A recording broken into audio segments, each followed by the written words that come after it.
Namaste and welcome to Yoga with Pooja Batra.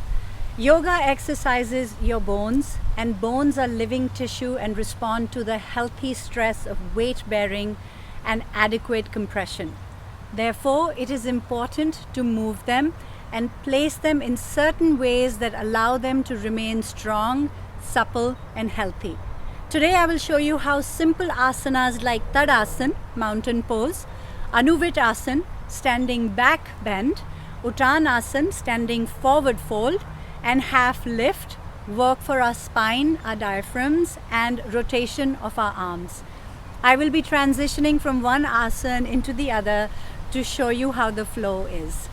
And some modifications are feet together, feet width distance apart, bend the knees for back bends, hands on the buttocks, and for people with shoulder injury, arms forward to the ears.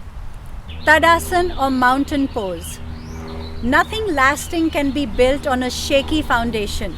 This may be why Tadasana is considered by many yoga traditions to be the starting point of asana practice. This body position is uniquely human.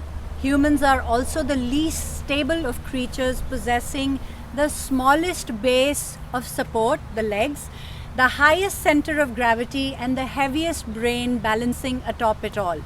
And many layers of musculature combine to create, lift, balance, and movement of the 28 bones of the feet. The foot has evolved over millions of years. The practice of standing postures and Tadasana in general is one of the best ways to restore the natural vitality and adaptability of the feet.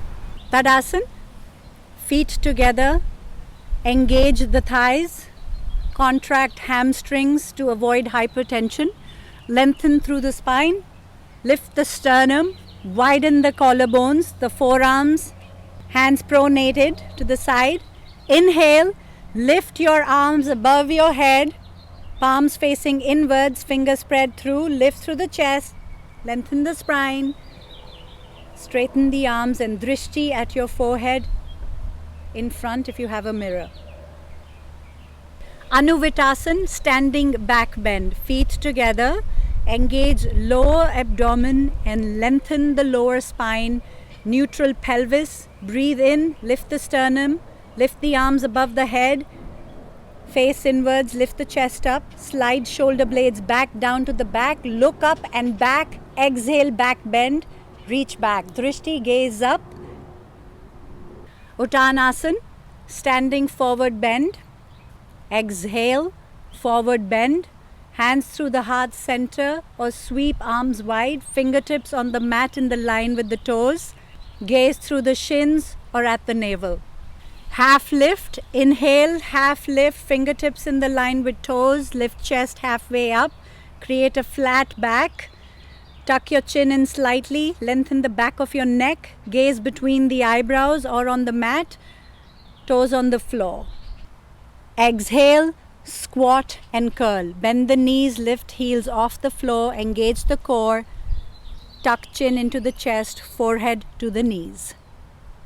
So that was Tadasana, Anuvitasana, Uttanasana, and the benefits are it teaches external rotation of the arms, releases the lower back, oxygenates the central nervous system, which is the brain and the spinal column, stimulates and rinses abdominal muscles, organs, opens the body, flushes out the kidneys and liver, and strengthens the spine.